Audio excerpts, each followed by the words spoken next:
제가 영락교회 오던 해랑 그 다음에는 여기 와서 몇 번 설교를 했었는데 그 후에는 잘 오지 못하다가 오늘 여러분들을 이렇게 뵙게 됐어요. 우리 베드로부 또 대학부 청년부 지체들 하나님께서 여러분들을 많이 사랑해 주시기를 바랍니다. 그리고 여러분들의 마음속에 꼭 필요한 감동과 거룩한 열망과 또 비전들을 허락하셔서 여러분들의 삶이 하나님에 의해 이끌리는 삶이 되기를 간절히 바랍니다. 이 시간에는 짧은 2절을 읽었는데 사실은 굉장히 좀 심각한 하나님의 메시지를 우리 마음에 새겼으면 합니다. 여러분, 우리는 선택에 의해서 어떤 시대를 살지는 않습니다. 태어나 보니까 구한말에 태어난 사람, 일제시대 태어난 사람, 6.25 전쟁통에 태어난 사람, 혹은 또 그 이후에 극도로 가난하고 또 민주화의 열망 때문에 사회가 혼란스럽던 그 시대에 태어난 사람, 또 그 이후에 우리나라가 조금 먹고 살만해져서 88 올림픽도 하고 또 이제는 몇 개 품목은 세계 1위를 달린다고 하면서 또 한류가 여러 나라에 퍼져나가는 요즘 시대에 또 태어나서 사는 그런 이들도 있죠. 그래서 어떻게 보면 우리는 시대에 이끌리면서 시대의 영향을 받으면서 좀 더 나쁘게 말하면 시대에 예속돼서 살아가는 면이 있습니다. 그런데 성경을 쭉 이렇게 읽어보면 사람이 그 시대를 벗어날 수는 없지만 하나님의 영감을 받은 사람들, 하나님의 은혜를 받은 사람들은 언제나 그 시대를 뚫고 나와서 시대를 또 끌고 가는 사람들이 되더라는 것이에요. 그래서 하나님께서 우리들에게 기대하는 바는 네가 태어난 그 시대에 소속돼서 그 물 흐르는 대로 같이 흘러가라, 이렇게 말씀하시는 것이 아니라 오히려 그 도도한 물결을 거스르고 올라가고 그 시대의 속박을 벗어나서 새로운 시대로 나가라, 새로운 시대의 선구자가 되라. 하나님께서 우리들에게 그런 사명을 주신다고 생각합니다. 얼마 전에 이 출애굽기 1장 말씀을 읽는데 오늘 읽은 본문에 와서 멈췄어요. 전에도 늘 이 말씀을 숱하게 읽었었는데 여러분 6절 말씀 다시 한번 보실까요? 요셉과 그의 모든 형제와 그 시대의 사람은 다 죽었다. 그 시대 사람들은 빼고 그냥 요셉만 얘기해 보면 요셉은 죽었다는 거예요. 여러분, 요셉 그러면 어떤 찬란하게 빛나는 황금 세대가 생각나잖아요. 그는 애굽의 총리였죠. 파라오 다음 가는 자리에 앉아서 애굽의 모든 정치, 행정, 경제 그 모든 것을 관리하고 다스렸던 사람이죠. 뭐 지금이야 영역별로 강요들이 따로 있지만 그때는 다 모든 게 하나로 통합되어 있을 텐데 요셉은 흉년을 만난 이스라엘 그 백성들, 그 애굽 백성들, 그들을 먹여 살린 사람 아닙니까? 그러니까 대단한 사람이죠. 그런데 그가 죽은 거예요. 한 시대의 종언이죠. 요셉의 시대는 끝났다. 여러분, 끝나지 않는 시대는 없죠. 아무리 전성기를 구가하던 그런 대단한 사람들이 있던 시대도 종말이 옵니다. 이스라엘 역사에 있어서 전성기 그러면 다윗과 솔로몬의 시대라고 그러잖아요. 근데 그 다윗과 솔로몬의 시대가 얼마 그렇게 길지 않습니다. 다윗이 이스라엘의 왕위에 있은 게 40년, 그 아들 솔로몬이 그 뒤를 이어서 왕위에 있었던 것이 40년, 80년인데 제법 긴 시간 같지만 앞과 뒤는 아니에요. 다윗이 처음 왕이 됐을 때는 사울이 죽고 블레셋의 패전해서 형편없던 나라, 그것도 사울의 아들이 왕이 돼서 나라가 둘로 분열된 채로 이 다윗은 유다 지파의 왕이 돼서 7년 6개월 동안 헤브론에 머물면서 내전을 겪어야만 했어요. 그러니까 12지파 전체가 하나로 다시 뭉쳐진 것은 다윗이 헤브론에서 왕이 되고 7년 6개월 지난 다음이에요. 그러니까 40년 중에서 7년 6개월은 빼야 되는 거고, 12지파가 다시 하나로 됐지만 그동안에 갈라져서 피비린내 나는 내전을 겪었기 때문에 상처가 얼마나 깊은지 그들을 추스르고 다시 하나로 만드는 데 시간이 상당히 흘렀을 겁니다. 그러면서 이제 블레셋을 비롯해서 모압이나 암몬 같은 주변의 나라들을 물리치고 이제 자존할 수 있는, 이스라엘로 편안히 살아갈 수 있는 기틀을 준비하는데 상당한 시간이 흘렀겠죠. 그러니까 다윗이 전성기를 열었다고 하지만 그 40년 중에서 상당 시간은 어려웠던 시간이에요. 이제 나중에 다윗이 그 주변을 다 복속시키고 힘을 쓴 시간이 있었는데, 그리고 이제 솔로몬에게로 넘어갔죠. 근데 솔로몬의 통치 40년도 다 전성기는 아니에요. 여러분, 솔로몬 후반부에 가면 그렇게 지혜롭고 훌륭해 보이던 사람이 탈선하게 되죠. 판단을 잘 못합니다.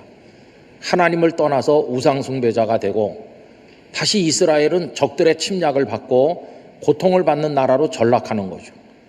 그러니까 다윗과 솔로몬 80년 전성기라고 생각하지만 앞에 자를 것 자르고 뒤에 자르면 얼마 안 돼요.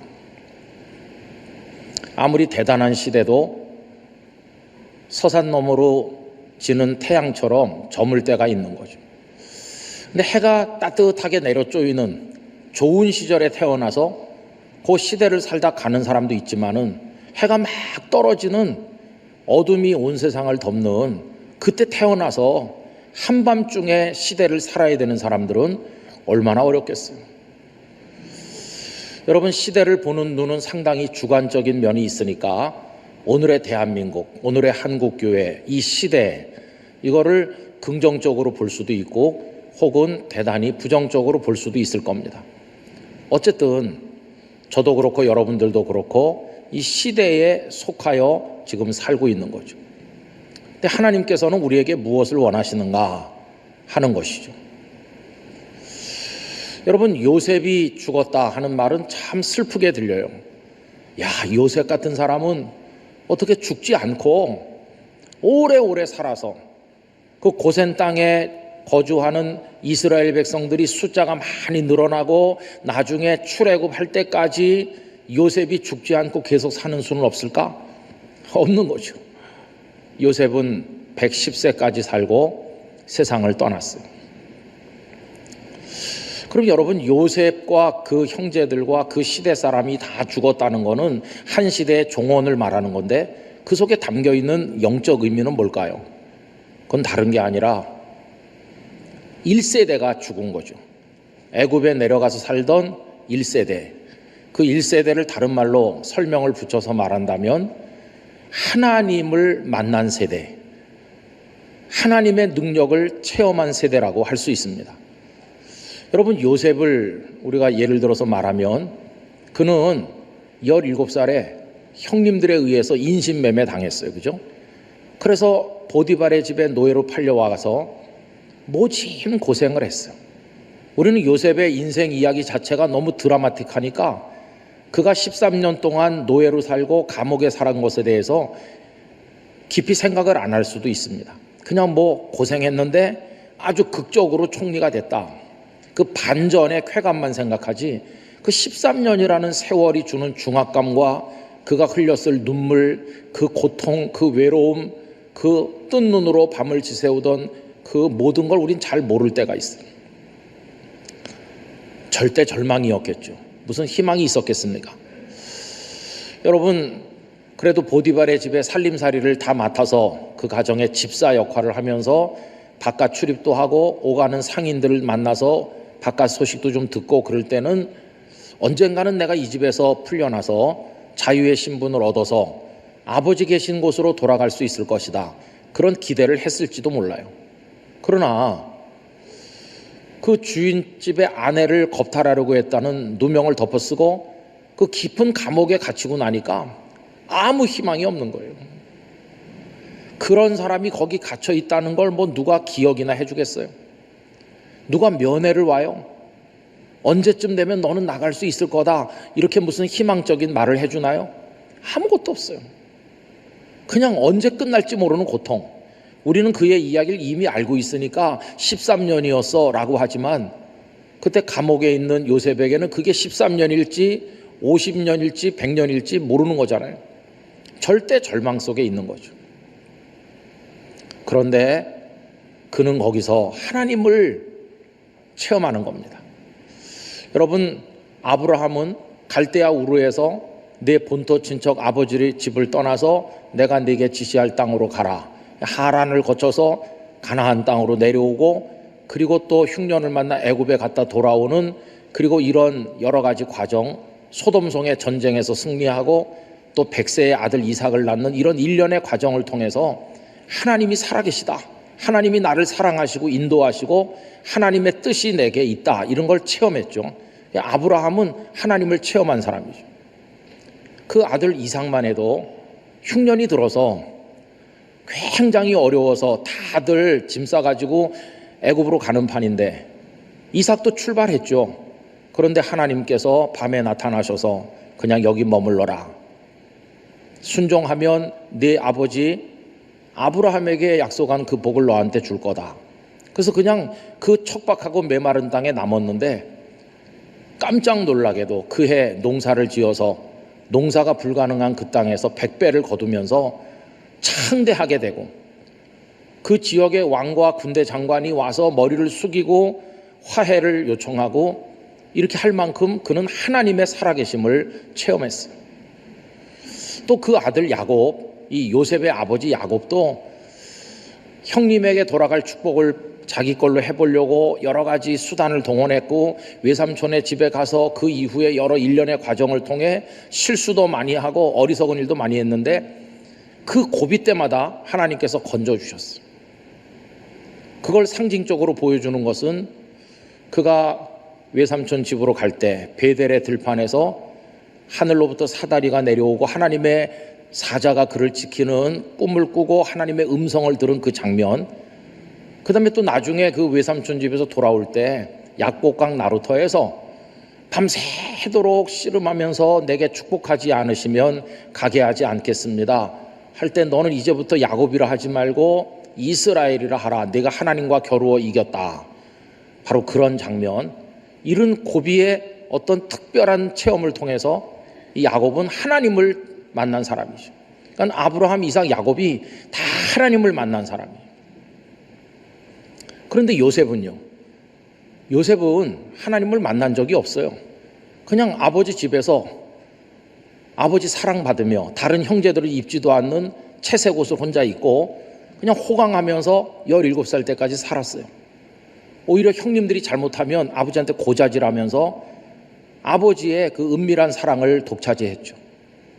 그러다가 어느 날 꿈을 꿨는데, 형제들이 들판에 나가서 곡식단을 묶어 세웠는데 형제들의 곡식단이 자기 곡식단에게 절하는 꿈을 꿨고, 또 연이어서 하늘의 해와 달과 11별이 자기 별에게 절하는 꿈을 꿨죠. 뭔가 내가 절을 받는 위치에 올라가는가 보다.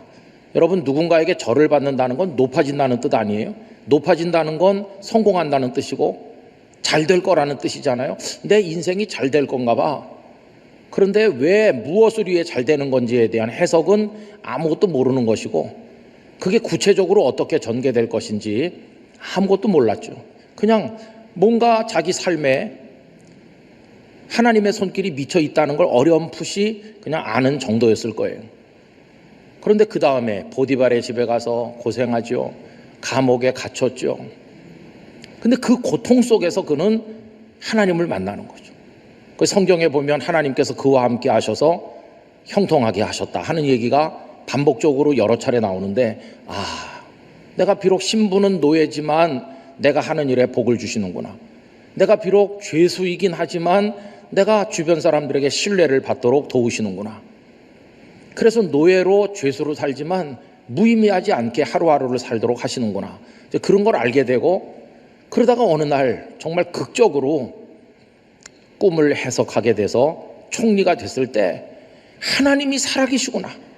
하나님은 이렇게 17살에 꾼 꿈을 성취시키시는구나.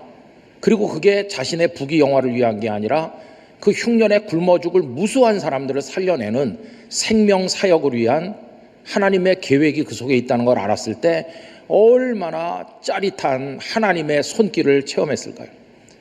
그게 이제 요셉의 하나님 체험이죠. 그래서 요셉은 그 이후에 110세에 세상을 떠날 때까지 하나님을 체험한 사람으로 이 땅에 살다가 간 것이에요. 그런데 오늘 말씀은 그런 요셉이 죽었다, 이렇게. 하나님을 만난 세대가 죽은 거예요. 자신의 인생 속에 들어오셔서 자신의 삶을 계획하시고 불가능한 상황 속에서 놀라운 일을 이루신, 그리고 수많은 사람을 살리는 도구로 들어서 써주신 그 능력의 하나님을 체험했던 간증거리가 막 가슴속에 꽉 차 있는, 나를 통해 일하신 하나님의 이야기를 들어보겠느냐고 밤새워 말할 수 있는 그런 세대가 죽은 거예요. 은혜의 세대가 끝났어요. 그리고 나서 7절로 넘어가는데, 여러분 7절은 슬픈 얘기죠. 이스라엘 자손은 생육하고 불어나 번성하고 매우 강하여 온 땅에 가득하게 되었다. 표면적으로 드러나는 요 단어들을 보면 숫자가 늘어났구나, 강해졌구나, 굉장히 번성했구나, 잘 되고 있는 것 같다, 이렇게 느껴지지만 가만히 들여다보면 그때 그들은 어떤 신분입니까? 노예가 된 거죠. 그 이후로 긴 세월을 애굽의 노예로 그들은 살아야만 했어요. 하나님을 체험한 시대, 하나님의 은혜를 경험한 세대가 끝나니까 그 다음 세대는 굉장히 수가 늘어났는데 참으로 불쌍하게도 그들은 다 노예였어요. 예전에는 한 명 요셉만 노예였었는데 이제는 전체가 다 노예가 됐어요. 여러분, 숫자가 많다고 그걸 부흥이라고 말할 수 있겠어요? 수가 많은 것만 가지고는 부흥이라고 말할 수 없는 거죠. 제가 종종 말씀드린 것처럼 후안 카를로스 오르티즈 목사님의 책 속에 보면 신생아 얘기도 하고 있고 무덤 얘기도 하고 있죠. 그 신생아실에 가만히 보면 날마다 아기들이 태어나니까 숫자가 점점 늘어나는 거예요. 수가 늘어나니까 부흥하는 것 같이 보이지만 그 아기들 중에 누구 하나 스스로 기저귀 갈고 스스로 젖 먹고 할 수 있는 아기가 한 명도 없잖아요. 아무것도 못하는 무능력자가 수만 늘어나는 거예요. 그분은 말하기를 이런 건 부흥이 아니다. 여러분, 숫자가 늘어나는데 끊임없이 늘어나는 건 공동묘지입니다. 공동묘지는 새 가족이 늘 와서 등록하죠. 끊임없이 늘어나는 게 공동묘지예요. 그러나 공동묘지는 죽음의 장소 아니에요. 여기 지금 이스라엘 백성들이 번성해서 수가 늘어났지만 그들은 갈수록 노예라는 수렁 속에 깊이 빠져가지고 헤어나오지를 못하는 거예요. 여러분, 그러면 그 6절에 하나님을 체험하고 하나님의 능력을 아는 살아있던 그 세대하고 그 뒤에 나오는 수는 많아졌지만 그냥 노예로 전락해서 아무것도 할 수 없는 세대하고 얼마나 대조적입니까? 이제 그 다음에 물어봐야 될 것은 좀 우리 시대는 어떤 시대냐? 6절이냐 7절이냐 이제 이렇게 물어봐야 되는 거죠. 물론 아까도 말씀드린 것처럼 한 세대를 보는 것은 주관적인 면이 있으니까 우리 세대를 어떤 이는 6절이라고 말할 수도 있고 어떤 사람은 7절이라고 말할 수도 있을 것 같아요. 근데 저는 이제 제 입장에서 보면은 오늘 우리 이 시대 한국 교회나 또 한국 교회를 구성하고 있는 지체들의 영적인 상황을 가만히 보면 다분히 우리는 7절에 가깝지 않나 이런 생각을 하는 거죠. 1세대는 다 돌아가셨고 2세대, 3세대, 4세대가 오늘을 구축하고 있는데 오늘 우리는 하나님을 만난 체험이 없는 거죠. 여러분, 요 얼마 전에 우리 여전도에 수련회 할 때도 요 얘기를 조금 했는데요. 우리 한국교회는 지금 어떻습니까? 여러분들이 교회 그러면 우리나라에서 이름난 교회 그러면 이렇게 금방 꼽는 교회들이 있을 거예요. 근데 그 교회들이 지금 다 몇십 년씩 역사를 가지고 있잖아요. 근데 그 교회들이 오늘날 그래도 유명한 교회 혹은 큰 교회 혹은 많은 사역을 하는 교회로 이렇게 자리매김하기까지 그 역사를 가만히 보면 1세대들이 있었던 것이 1세대. 1960, 70년대 신학을 공부하시고 한 70년대 초반이나 80년대 막 개척을 하셔서 불같은 열정으로 목회를 하신 그런 1세대 목사님들이 계시죠. 그분들이 제자 훈련도 시키고 뭐 총동원 전도주일도 하고 기도 운동도 하고 막 불같이 뛰면서 어떤 목사님은 연락 오면 바로 나가기 위해서 넥타이를 풀지 않고 조금만 해서 걸어놨다가 소방대원 출동하듯이 바로 다시 메고 출동하면서 어떤 분은 집에 오지도 않고 강단에 자리 깔고 24시간 교회에 머물면서 밤에도 그 강대상에서 주무시고 그렇게 하면서 밤낮 하나님을 바라보고 그래서 하나님의 기적 같은 역사, 하나님의 살아계심, 인생을 변화시키시는 하나님의 그 강력한 역사, 그걸 체험한 1세대, 그 1세대 목사님들이 그렇게 개척해가지고 뜨거운 열정으로 이제 그런 교회들이 많이 성장해서 이름난 교회도 되고 능력 있는 사역도 하고 그렇게 됐죠. 근데 그 70년대 말 80년대 90년대 이렇게 하셨던 분들 다 은퇴했어요. 그리고 다 거의 대부분 돌아가신. 그로부터 이제 한 세대가 지난 거예요. 지금 2022년이니까 이제 그분들의 세대가 다 끝나고 지금은 2세대, 3세대, 4세대가 그 뒤를 잇는 거죠.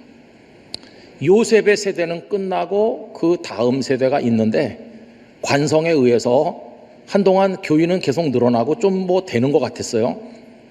그런데 그 다음 세대는 하나님의 이 강력하고 직접적인 역사를 별로 체험하지 못했어요. 여러분, 지금 이제 우리 한국교회 그런 교회를 목회하고 있는 목사님들은 다 3세대, 4세대. 그래서 양 부모님이 다 잘 믿는 믿음의 가정에 태어나서 어려서부터 그냥 교회에서 잘 자랐어요. 교회 학교도 잘 거쳤고 그러면서 또 교회 학교 임원도 하고 뭐 대학 청년부 다 거치고 그래서 대학도 졸업하고 신대원에 갔고 그리고 또 혹은 국내에서 국외에서 공부도 많이 해서 갖출 거 다 갖추고 상당한 식견과 능력을 가진 뭐 믿음의 가문인을 보나 뭘 보나 빠질 게 없는 다 갖춘 그런 분들이 담임 목사님으로 다 지금 있는 거예요. 그런 교회들. 근데 참 슬픈 것은 다 쪼그라들고 있는 거예요. 그 1세대 목사님들이 그렇게 눈물 뿌려가면서 그렇게 헌신해서 했던 그 교회들이 벌써 교인이 많이 줄었어요. 그때 비해서 숫자만 줄은 게 아니라 가슴에 뜨거움도 많이 식었어요. 그리고 강단에서 자리 깔고 자는 사람이 이젠 없어요. 그리고 하나님 앞에 매달리는 사람도 없고 하나님이 나에게 이렇게 말씀하셨으니까 나는 하나님을 위해 나서야 되겠다고 하는 그 뜨거운 가슴이 다 이제 사라진 7절 세대에 살고 있는 거죠. 교회마다 예배당을 다 잘 졌어요. 옛날에는 뭐 조그맣게 해가지고 어떻게 했다가 지금은 진짜 잘 지은 예배당, 첨단 시설, 풍성한 프로그램, 그리고 뭐 많은 찬양 이런 거 많이 해요. 신학도 굉장히 많이 발전했어요. 제가 신학교 다닐 때만 해도 어떤 과목은 교수님이 없었어요. 신학을 공부하고 와서 그 과목을 가르칠 만한 교수님이 없어가지고 애를 먹기도 하고 그랬었어요.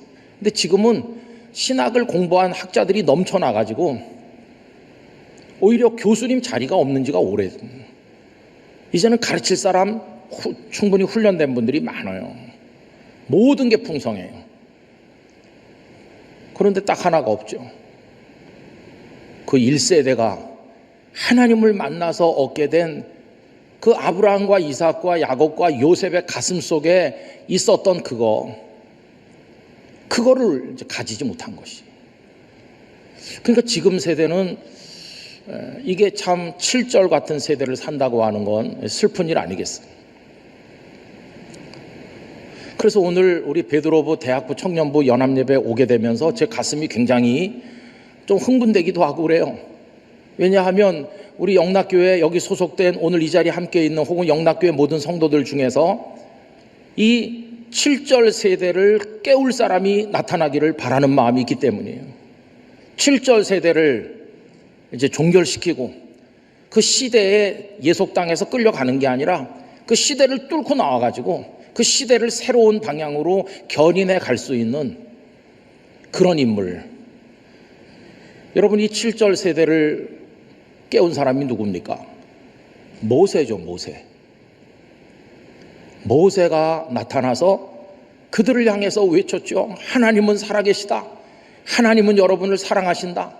하나님께서 일어나라고 하신다. 이 애굽에서 벗어나라고 하신다. 노예의 속박을 벗어던지라고 하신다. 자유의 백성으로 가나안을 향해 가라고 하신다. 다 일어나자. 이렇게 말했을 때 새 시대가 열리는 건데, 모세가 올 때까지 그들은 그냥 그렇게 있었어요. 여러분, 저는 지금 이 시대야말로 모세가 필요한 시대라고 생각합니다. 그래서 한편으로는 모세가 오기를 기다리는 마음으로, 한편으로는 모세가 되고자 하는 열망으로 그렇게 가야 되는 거죠. 성경을 읽으면 그래서 이런 대목에 가면 자꾸 멈춰 서게 되죠. 여러분, 그 엘리사 선지자가 살고 계실 때 그 옆에 있는 강대국인 아람의 군대 장관 나아만이 나병 환자가 됐잖아요. 그랬더니 그 아람의 왕이 편지를 보냈어요. 나아만이 그걸 들고 왔죠. 우리나라의 군대 장관이 나병 환자가 됐으니 당신들이 고쳐서 보내라는 거예요. 그러니까 이스라엘 왕이 충격을 받았어요. 어떻게 나병을 고치느냐? 이거는 우리나라에 쳐들어오기 위한 구실을 만들려는 거지, 이 불가능한 일을 어떻게 우리한테 요구하느냐, 막 옷을 찢고 그랬죠. 그 소식을 엘리사가 들은 거예요. 그리고는 엘리사가 전언을 하기를 그 사람을 나한테 보내시오. 그 나아만이 엘리사에게 가게 된 거죠. 그리고 엘리사는 요단강에 가서 7번 목욕하라고 시켰는데 나아만이 우여곡절 끝에 목욕한 결과 어린아이의 살결처럼 깨끗하게 회복됐잖아요. 그래서 그 이스라엘에 다가온 위기가 이 엘리사 한 사람으로 인해서 해결됐잖아요. 엘리사가 거기 있었던 거예요, 엘리사가. 그러면 지금이 나아만이 도착하는 때처럼 어려운 때라면 우리에게 누가 있어야 됩니까? 엘리사가 있어야 되는 거죠, 엘리사. 나한테 보내시오 이렇게 말할 누군가가 있어야 되는데, 우리는 이제 엘리사가 없으면 고통 속에 계속 있어야 되는 거죠. 이 백성들이 모세가 올 때까지 그냥 노예일 수밖에 없어요. 그 중에 한 사람도 그 시대를 뚫고 나가려는 사람이 없었어요. 그래서 저는 우리 대한민국 사회, 우리 한국교회 오늘의 영적 흐름을 이렇게 보면서 모세가 필요한 시대에 살고 있다. 우리 영락의 젊은이들 중에 누군가가 모세가 된다면, 하나님의 강력한 능력에 사로잡혀서 시대를 깨우는 역군이 된다면 얼마나 멋진 일일까, 이런 생각을 이제 하게 된 것이죠. 여러분, 물론 모세도 자기 본인의 의지에 의해서 그렇게 된 건 아니었어요. 미디안 광야의 모래바람 속에서 40년 세월이 다 흘러가 버리고 의기가 꺾인, 용기가 다 사라진 80 노인에 불과했는데, 하나님께서 다가오셔서 떨기나무 불꽃 가운데 나타나시고 그를 깨우셨죠. 그리고 그를 애굽으로 보내셨죠. 물론 이건 하나님의 손에 달린 거예요. 하나님께서 누군가에게 손 내미시고 찾아오셔서 그의 영혼을 깨우시고 흔들어 일으켜 세우시고 사명을 주시는 건데, 하나님이 주도하시는 것이긴 하지만 우리는 성경을 읽었잖아요. 모세는 성경을 읽지 않은 상태로 그냥 기다린 사람이라면, 우리는 우리 선배들의 이야기를 먼저 읽었으니까 그냥 하나님이 찾아오실 때까지 아무것도 모르고 있을 게 아니라, 하나님 저에게 와주세요. 당신의 살아계신 능력을 저에게 보여주세요. 그럼 제가 기꺼이 모세가 되보겠습니다. 그런 거룩한 비전을 가진 젊은이가 필요하다는 것이.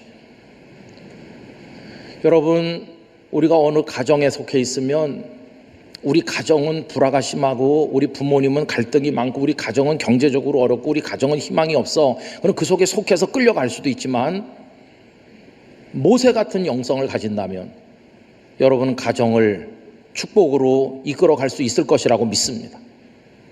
모세가 그 선구자인 것이죠. 하나님을 체험한 사람이 이 시대의 모세가 되는 거죠. 그래서 여기 지금 보면 하나님의 이 기록은요, 이게 지면을 할애하는 게 좀 우리가 생각하는 거랑 다릅니다. 여러분, 그들이 애굽에서 살은 기간이 총 430년이잖아요. 그런데 그 중에 앞에는 요셉이 살아있을 때죠. 요셉이 살아있었던 시간 그 앞부분이 그냥 한 100년 된다고 칩시다. 그럼 그 요셉이 세상 떠나는 얘기가 창세기 50장 맨 끝에 나오니까 430년 중에 100년은 지나갔고 이제 330년의 이야기가 출애굽기 1장부터 쭉 이어지는 거죠. 그런데 모세가 언제 등장합니까? 2장에 등장합니다. 2장. 그리고 이제 출애굽 이야기가 쭉 출애굽기, 레위기, 민수기, 신명기, 가나안에 가는 얘기, 여호수아까지 쭉 이어지잖아요. 아주 자세하게 길게 기록하고 있어요. 그런데 모세가 등장하기 전까지 그 길고 긴 수백 년의 시간은 딱 출애굽기 1장 한 장에 몇 마디 안 되는 얘기 속에 다 담아버리셨어요. 수백 년인데 수백 년 같으면 그래도 한 10장 정도는 지면을 할애하셔서 그들이 어떻게 노예살이를 했는지, 벽돌을 하루에 얼마나 만들었는지, 무슨 슬픈 일이 있었는지 좀 자세하게 기록해서 알려주셔야 될 것 같죠. 근데 하나님은 한 장도 아깝다는 거예요. 꿈도 없고 그 시대에 짓눌려서 하나님을 만난 체험도 없고 그냥 노예로 살아가는 그 수백 년의 시간을 자세히 쓸 가치가 없는 거죠. 그런데 2장부터는 모세가 등장하잖아요. 그래서 그가 어떻게 하나님의 부르심을 받고 살아계신 하나님을 체험하고 가슴이 불타는 사람이 돼서 백성 앞에 등장했고 잠든 백성을 어떻게 깨워서 새로운 시대를 향해 나가게 하는지, 이 멋진 이야기는 하나님께서 자세하게 기록해서 우리에게 주셨잖아요. 그걸 자세하게 기록해서 주신 이유가 뭘까?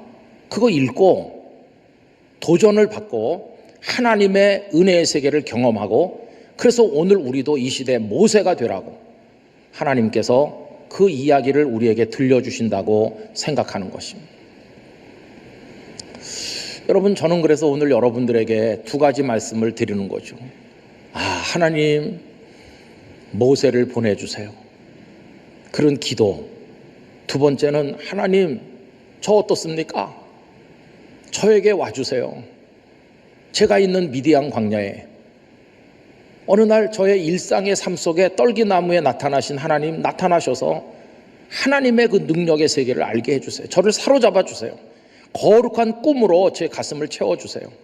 그래서 제가 이 시대 모세로 하나님 앞에 헌신해 보겠습니다. 그런 결단과 거룩한 도전이 있어야 된다는 것입니다. 여러분, 우리 영락교회도 그렇습니다. 영락교회 한경직 목사님 1세대시잖아요. 그분이 폐결핵으로 죽을 고비를 넘기고 그저 어려운 처지에서 하나님을 만나고, 한 목사님은 1세대인 거예요. 가슴 속에 하나님을 체험한 그게 뜨거운 가슴이 있는 분이죠. 그 열정으로 여기 내려오셔서 그 피난민들 다 모아가지고 어려울 때 해방 전에 45년 12월에 하나님 먼저 내려와서 교회를 세우게 하신 것은 그릇을 준비한 거나 마찬가지예요. 전쟁이 터지고 나니까 막 내려오는데 그들을 담을 그릇을 한 목사님을 먼저 보내서 준비하게 하셨다가 많은 고향 잃은 사람들을 여기서 위로하고 여기서 하나님을 섬겼죠. 그리고 전쟁 이후에 가난한 고아들이 넘쳐나고 학교가 다 문을 닫고 무너지고 그랬을 때 학교들을 재건하시고, 그리고 가난한 사람들을 먹이고 불쌍한 그 미망인들을 돌보고 이러면서 영락교회 학원 선교, 뭐 여러 복지 선교, 많은 이런 것들이 나타나고, 이 흔들리는 나라를 세우려면 전 민족을 복음화해야 되겠다. 그래서 군 선교 열심히 하시고, 1세대의 이야기였어요. 1세대. 그럼 이제 오늘 우리가 77년째를 맞이하면서 저는 이 말씀 읽으면서 이런 기도를 해봤어요. 하나님, 부족한 제가 여기 목사로 와서 있고 우리 성도들과 함께 있는데 지금 우리는 어떻게 되는 겁니까?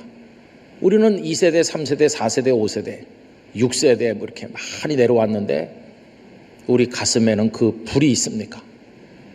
우리 속에는 그게 있습니까? 하나님을 만난 체험이 있습니까? 그게 없어서 이렇게 냉랭하고, 그게 없어서 우리가 이 시대의 노예가 되고, 그게 없어서 끌려가고, 그게 없어서 무기력해지는 것이라면 주님, 우리를 불쌍히 여겨주세요. 그런 기도를 하게 된 것입니다. 여러분, 시간이 없기 때문에 더 말씀드리지 못하지만 오늘 여기 6절에서 7절로 넘어가고 모세가 나타나고 그들이 출애굽을 하고 자유를 얻고 꿈에 부풀어 가나안을 향해 나가고 새로운 시대를 열어가는 그 이야기가 여러분의 개인의 삶에서도 나타나길 원하고 우리 교회에서도 나타나길 원하고 우리 지금 대한민국 이 시대 전체를 통해서도 나타나게 되기를 원합니다. 깊은 묵상을 하면서 여기다가 기도의 제목을 두시고 하나님 앞에 매달려 기도하시기를 부탁드립니다. 하나님은 지금도 당신의 손을 내미시는 분이세요. 지금도 우리에게 다가오셔서 이 시대 모세를 세우시는 분이세요. 이 세속적 시대가 여러분들에게 주는 더러운 쾌락과 세상의 욕망에 빠져들어가지 말고 하나님의 음성에 귀를 기울이고 새로운 시대를 견인하기 위한 그런 하나님의 일꾼으로 자신을 하나님 앞에 드려야 되는 것이, 그런 거룩한 도전에 나서실 수 있기를 부탁드립니다. 하나님께서 여러분들을 축복하시고 가슴에 불 붙여 주시기를 주님의 이름으로 축원합니다. 기도하겠습니다. 거룩하신 하나님 아버지, 요셉의 세대가 다 세상을 떠나고 수는 늘어났지만 그들은 다 노예일 뿐이었습니다. 아버지 하나님, 그 상황에서 모세가 나타날 때까지 얼마나 그들이 비극적인 수백 년의 세월을 보냈는가를 생각합니다. 수가 많다고 부흥이 아니었습니다. 모세가 오면서 부흥되었습니다. 주여, 저희들이 모세를 기다릴 뿐만 아니라 이 시대에 모세가 되고자 하는 열망을 가지게 해주시고 우리 영락의 젊은이들의 가슴 속에 하나님을 만나는 체험을 허락하여 주시옵소서. 뜨거운 사명감을 주셔서 일어나게 하여 주시옵소서. 베드로부, 대학부, 청년부를 축복하시고 놀라운 은혜로 충만케 하여 주시옵소서. 예수님의 이름으로 기도드리옵나이다. 아멘.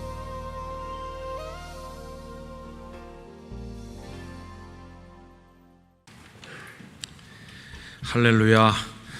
하나님께 영광 올려드립니다. 우리는 예배당에 오고 주님은 우리 마음에 오시고 참 좋겠죠, 그죠? 이미 그렇게 된 줄로 믿습니다. 코로나 때문에 또 뉴스들이 많이 나오는데 여러분, 마스크는 우리가 잘 써야 되겠습니다. 잘 쓰는 건 어떻게 쓰느냐 하면 꼭 쓰는 겁니다. 그래서 그것만 잘 써도 훨씬 도움이 되고요. 그 다음에 우리 다 이렇게 악수하고 싶지만 또 조금 절제도 하고 그렇게 해서 우리가 할 일은 하고 잘 지켜나가면 좋겠습니다. 여러분, 그동안 뚝뚝 떨어져 앉으셨잖아요. 한 의자에 한 분, 여기 내 자리 참 넓다 이렇게 앉으시다가 요새 다시 또 이제 예배당에 오셔서 또 좀 가까이 앉으려고 그러니까 조금 이상한 것 같죠. 옆에 앉는 사람이 코로나 환자 아닌가 이렇게 하여튼 우리가 잘 지키면서 또 자리도 잘 채워 앉으시고 그렇게 해주시길 바라고, 아직도 가정에 계신 분들도 계시는데 이제 용기를 내셔서 함께 예배에 참석해서 성도의 교제를 나누기를 원합니다. 교육부 여름 교육 행사는 하나님의 은혜 가운데 잘 진행이 되고 있고, 우리 장년들을 위한 산상 기도회도 이제 한 주간 지나서 요 다음 주 월요일부터 2주간에 이어서 진행이 됩니다. 원래 산상 기도회를 2주간으로 나눈 것은 우리 기도원이 수용 인원에 한계가 있어서 그래서 나눈 것인데, 이제 본당에서 하니까 꼭 우리 교구가 배정된 기간에만 오실 필요가 없잖아요. 다 오셔서 귀한 목사님들의 말씀을 듣게 되기를 원하고, 한 시간도 놓치지 마시고 우리 각자에게 내려주실 은혜를 꼭 받게 되기를 간절히 부탁드립니다. 지난 주일에 하나님을 아는 지식에 관해서 말씀을 드린 바가 있습니다. 지난 주일에는 누가 하나님을 잘 알게 될까 하는 데 대해서 말씀드리면서 지혜롭고 슬기 있는 사람이 아니라 뜻밖에도 어린아이같이 좀 어리고 미숙한 사람에게 하나님을 더 잘 알게 하시는 하나님의 은혜가 있다, 이것을 말씀드린 바가 있습니다. 오늘은 그거에 이어서 하나님은 어떤 분이실까 하는 것을 생각하려고 합니다. 하나님을 잘 알아야 된다고 그랬는데, 여러분, 우리가 하루에도 수십 번 수백 번 생각하고 또 부르는 하나님은 어떤 분이실까요? 저는 지금까지 목회를 하면서 마음속에 좀 불편하고 우려되는 바가 있습니다. 그건 뭐냐 하면, 하나님을 대하는 태도가 너무 많이 망가지고 있다는 생각을 하기 때문입니다. 한마디로 하나님을 함부로 대하는 사람이 너무 많아 하는 생각을 가지게 되었어요. 여러분, 우리들은 본래 하나님의 형상대로 지음받은 최고의 존재였습니다.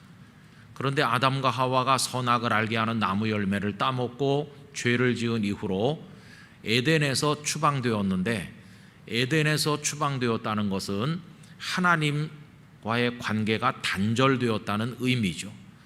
생명의 근원이신 하나님으로부터 떨어지게 되니까 인생들은 생명이 없는 죽음의 존재가 되었고 멸망에 떨어지게 되었습니다.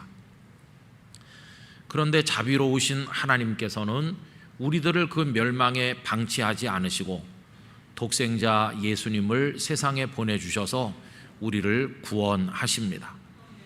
여러분, 우리 주님께서 이 땅에 오신 것이 얼마나 크고도 놀라운 은혜요 축복인지, 우리는 예수님을 통해서 하나님과의 끊어졌던 관계가 다시 연결이 되었고 하나님과의 교제가 회복이 되어서 하나님을 아버지라고 부르게 되었습니다. 다시 연결된 이 은혜로운 관계를 보여주는 말씀이 잘 아시는 마태복음 1장 23절이라 하겠습니다. 보라, 처녀가 잉태하여 아들을 낳을 것이요, 예수님의 탄생이죠. 그 이름을 임마누엘이라 하리라 하셨으니, 임마누엘의 뜻을 번역하면 여러분 뭡니까? 뜻이 하나님이 우리와 함께 계시다 함이라. 하나님으로부터 단절되었었는데 예수님께서 이 땅에 오심으로써 하나님과 우리가 다시 함께 있게 되었어요. 그래서 하나님은 우리의 아버지가 되셨고 우린 하나님의 넓은 품에 안겨서 한없는 사랑을 받게 되었습니다. 이 은혜와 복이 얼마나 큰지 영락의 성도들이 풍성하게 누리시기를 기원합니다. 거기까지는 참 좋은 말씀인데, 그런데 문제는 뭐냐 하면, 하나님께서 우리를 품에 넣으시고 사랑하신다 하니까 우리도 모르는 사이에 우리가 하나님 앞에 버릇없는 아이가 되어가고 있다는 것입니다. 하나님을 함부로 대하는 마음이 우리 속에 생겨나는 게 아닌가 여겨집니다. 여러분, 우리 얘기는 잠시 놔두고 하나님을 함부로 대하는 이런 이야기는 세상에서는 벌써 오래전부터 있었던 것이죠. 13세기, 14세기에 남쪽 이탈리아에서부터 시작이 돼서 유럽에 퍼져나간 소위 르네상스 휴머니즘이라고 하는 게 있습니다. 휴머니즘이란 말 그대로 그 중심에는 인간이 앉아 있습니다. 여러분이 르네상스 휴머니즘은 지나간 긴 세월 동안 근대, 현대 세계를 일으켜 세운 어떤 중심 사상이라고 할 수 있는데, 그 한복판에 인간이 떡하니 앉아 있는 거죠. 지나간 수백 년은 하나님을 몰아내고 인간이 스스로 신이 되기 위해서 달려온 시간이었다고 말해도 과언이 아닙니다. 신을 몰아내기 위해서 인간은 두 개의 검을 휘둘러 왔습니다. 하나는 철학과 사상이라는 검이죠.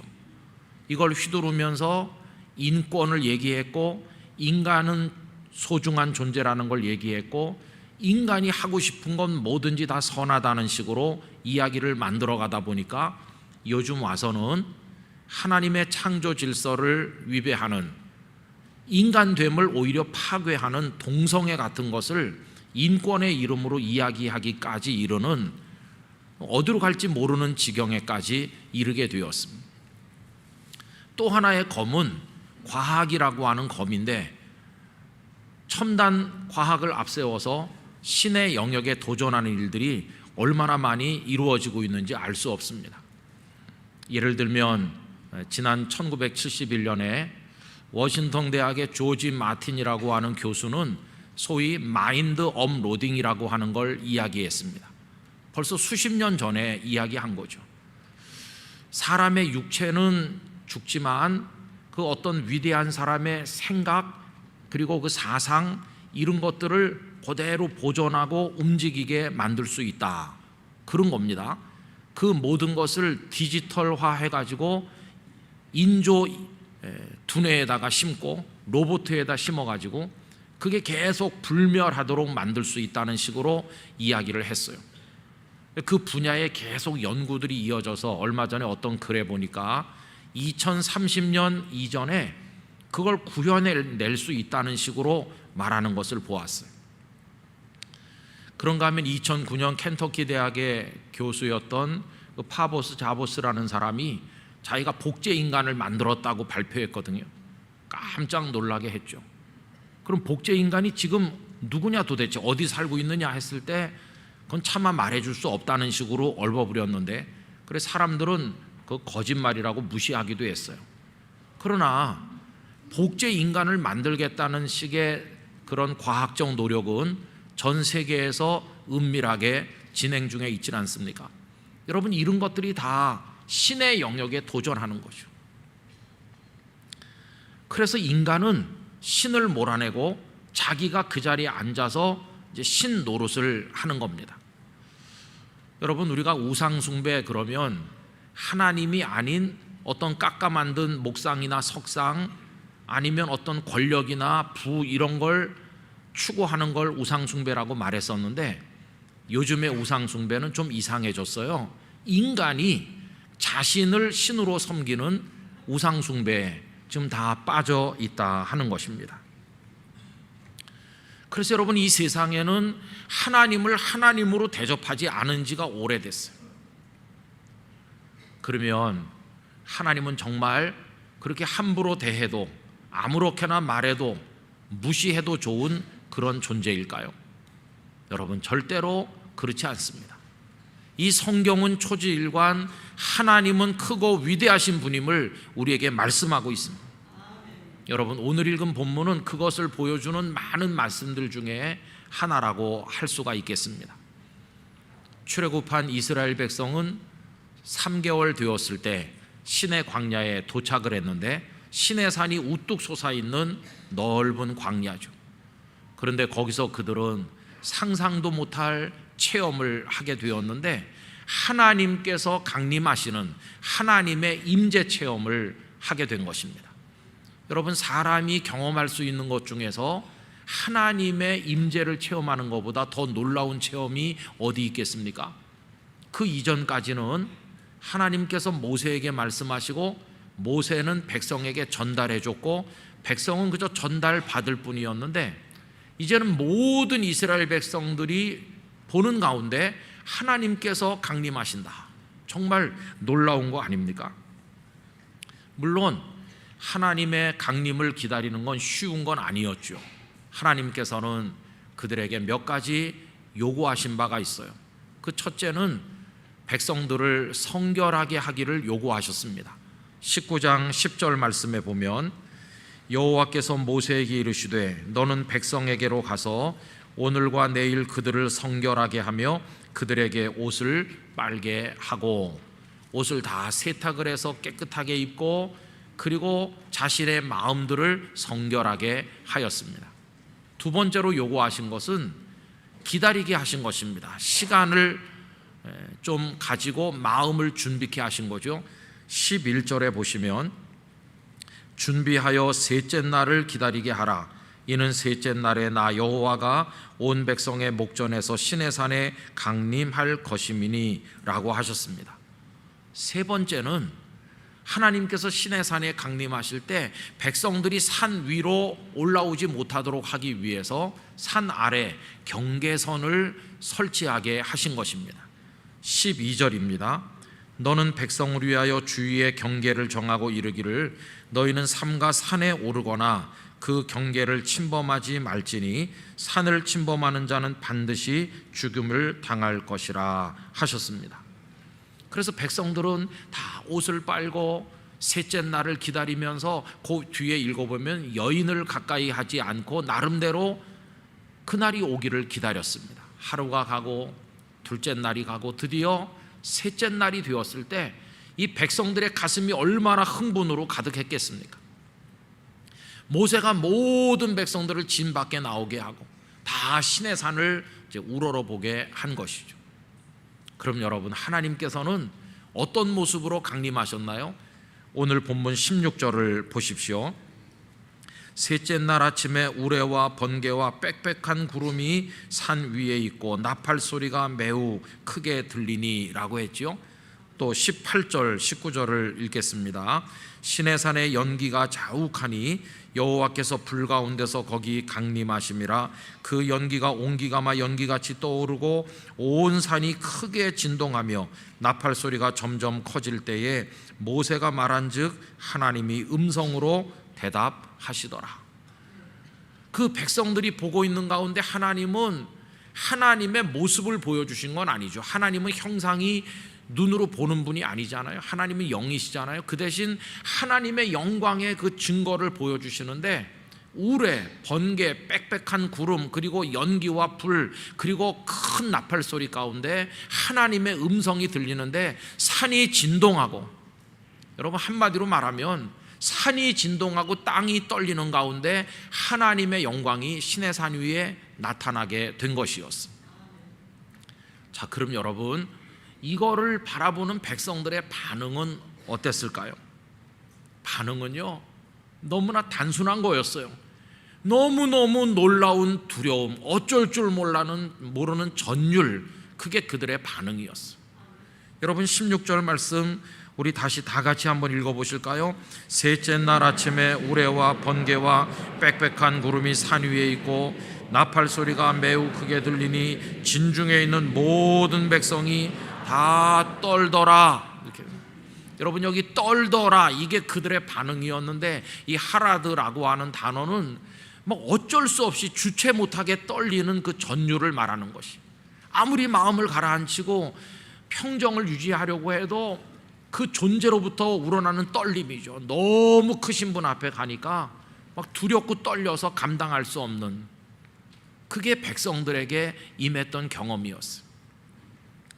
여러분, 하나님은 그냥 막 함부로 말해도 좋을 그런 분으로 나타나지 않았어요. 백성들의 눈앞에 우스운 존재로 나타나시지 않으셨습니다. 하나님은 온 백성을 떨게 만드는 크고 두려운 분으로 그 영광의 일단을 그 시내산 위에서 보여주신 것이었어요. 하나님은 그런 분이셨어요. 그래도 하나님께서는 이 백성 중에 누구 하나라도 그 경계선을 돌파해서 산으로 올라올까 봐 모세에게 그들이 올라오지 못하도록 하라고 말씀하셨죠. 24절을 제가 읽어보겠습니다.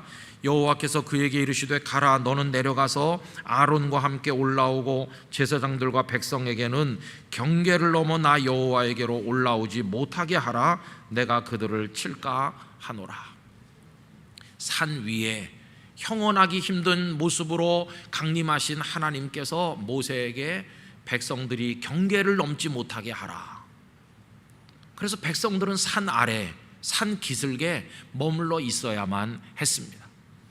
결국 그날 백성들이 경험한 것은 하나님의 어마어마하신 그 크심과 위대하심을 알게 된 것이고, 그 앞에서 자신은 떨 수밖에 없는 존재임을 깨닫게 된 것이었고, 그들의 위치는 산 아래 머무르는 것이었습니다. 여러분, 하나님은 이런 분으로 나타나셨어요. 그런데 사람들은 어떻게 하고 있나요? 그 경계선을 돌파하여 올라간 지가 오래예요.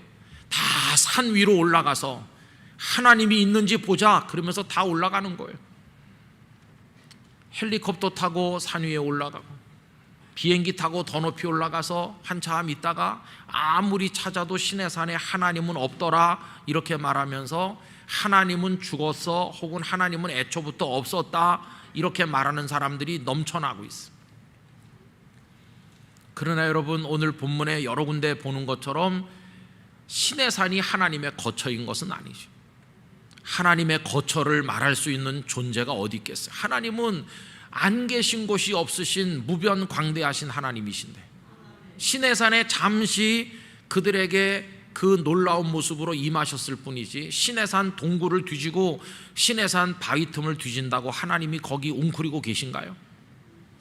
11절 끝에도 보면 나 여호와가 온 백성의 목전에서 시내산에 강림할 것임이니, 강림하셨을 뿐이지 거기 계신 하나님은 아니시죠. 그런데 사람들은 하나님에 대해서 함부로 말하기 시작하였어요. 하나님께 대해서는 함부로 말하면서 인간 자신은 한없이 축혀 세우게 되었어요. 여러분, 요즘에 부모님들이 아기를 키울 때 어떻게 키우나요? 너 정신 차려라, 너는 연약한 존재, 이렇게 키우는 부모가 있습니까? 없습니다. 내 새끼 세계에서 최고 이렇게 하면서 너는 왕이야, 공주야, 너 하고 싶은 게 기준이야, 너 마음대로 해, 다 해줄게, 이렇게 합니다. 그래서 애들은 어려서부터 자기가 왕인 줄 알고 커요. 자기가 하고 싶은 게 세상의 기준인 줄 알아요. 그래서 마구 저지르고 다니는 거예요.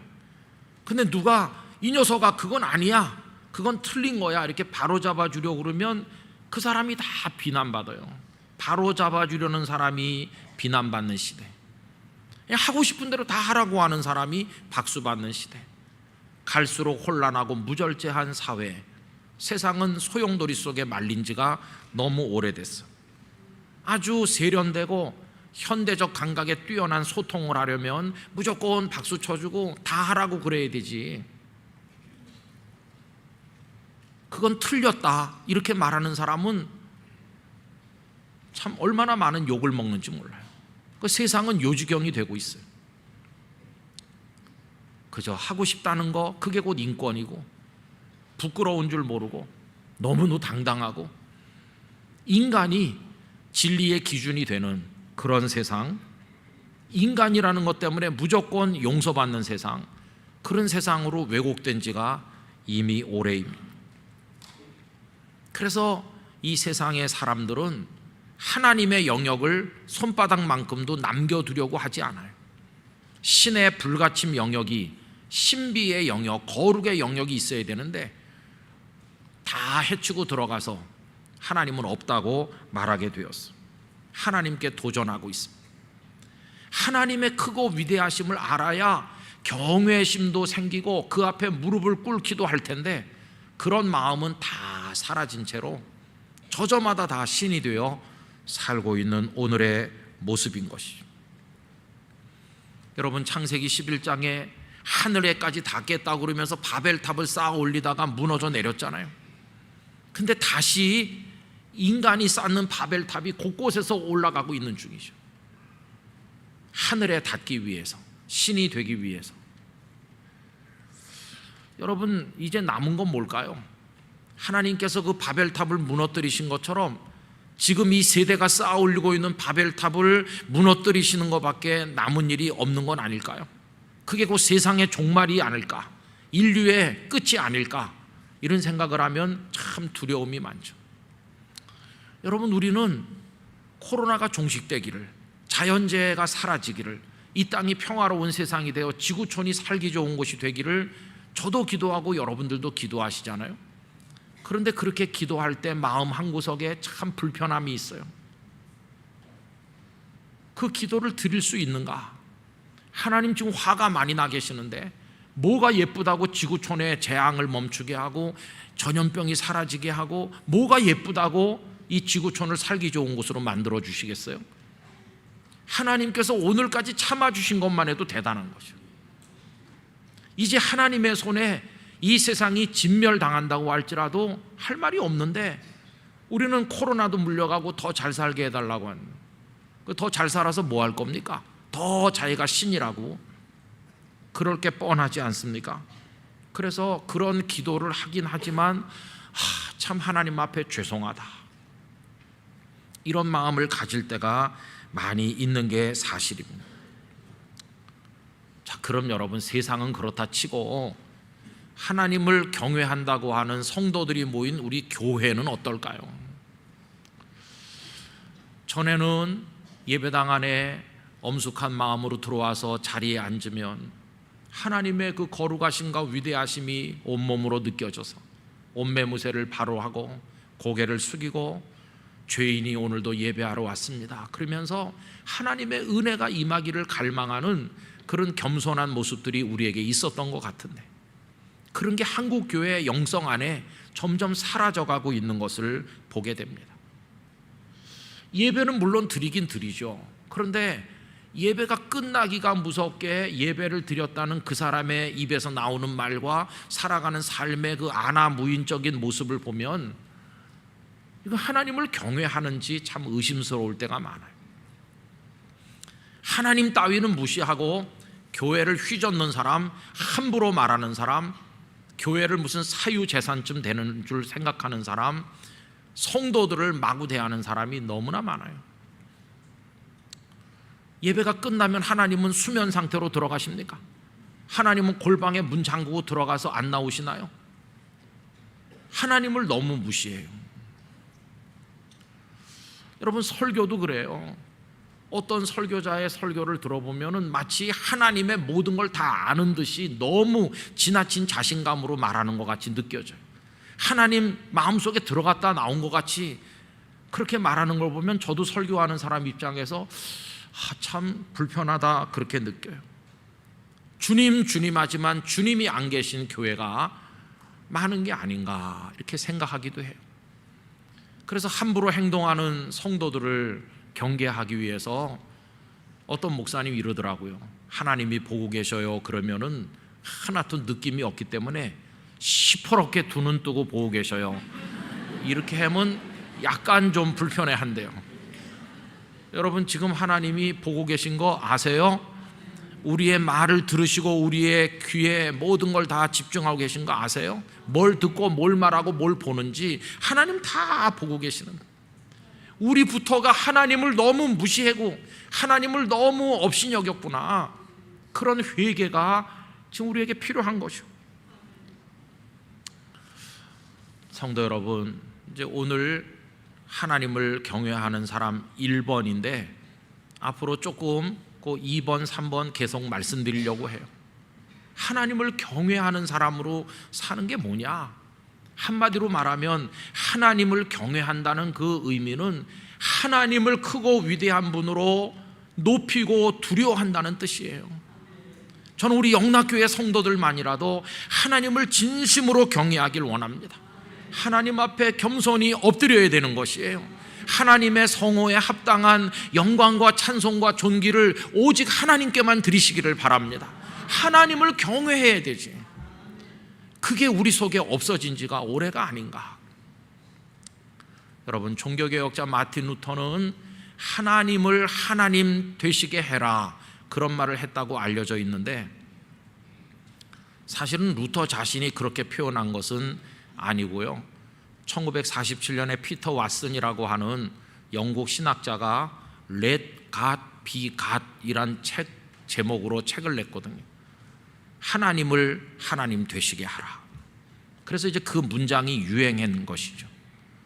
루터는 이제 그런 표현을 쓰진 않았고 이렇게 많이 했어요. 하나님은 하나님이시다, 이렇게. 의미는 동일해요.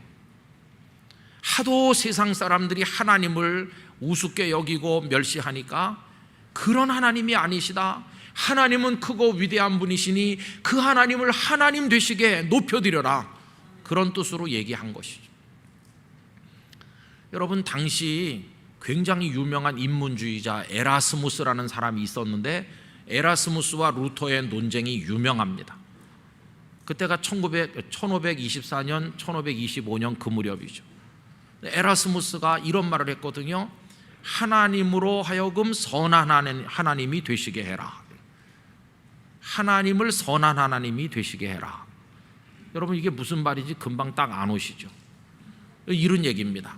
뒤집어 말하면 에라스무스의 말은 선하지 않은 하나님은 내 하나님이 아니라는 거예요. 그러면 하나님을 내가 선택하는 거잖아요. 선하면 내 하나님, 내 마음에 안 들면 내 하나님 아니다. 그럼 하나님이 선한지 아닌지를 누가 들여다보고 평가를 내리고 점수를 매겨야 될 텐데, 그건 누가 하는 겁니까? 인간이 한다는 거예요. 인간이 하나님을 앞에다 두고 평가하고 점수를 매기는 거죠. 이게 인문주의자적인 얘기 아닙니까? 인간이 하나님 위에 앉아 있잖아요. 그런데 그에 대해서 루터는 말하기를, 인간은 하나님을 판단할 존재가 아니라 하나님에 의해서 판단받아야 될 자요 심판받아야 될 자다. 그리고 하나님은 인간이 존재하기 이전 영원 전부터 계시고, 하나님이 선하든 악하든 하나님은 하나님이시지, 인간이 뭐 이러고 저러고 말할 영역 안에 계신 분이 아니시고 인간의 영역을 초월해 계신 크고 위대하신 하나님이시다. 그래서 하나님은 하나님이시다, 이렇게 이야기를 하게 되었던 것이, 저는 우리 성도님들에게 간곡하게 말씀드립니다. 여러분, 산 아래 경계선을 넘으면 안 되는 것이에요. 선악을 알게 하는 열매를 먹은 아담과 하와가 왜 죽음에 이르게 됐나? 그 열매 속에 독이 들어있었나요? 아닙니다. 그 열매를 입에 넣었을 때 막 꿀같이 달아서 녹았을 거예요. 열매는 맛있었을 거예요. 그런데 왜 죽음에 이르렀나?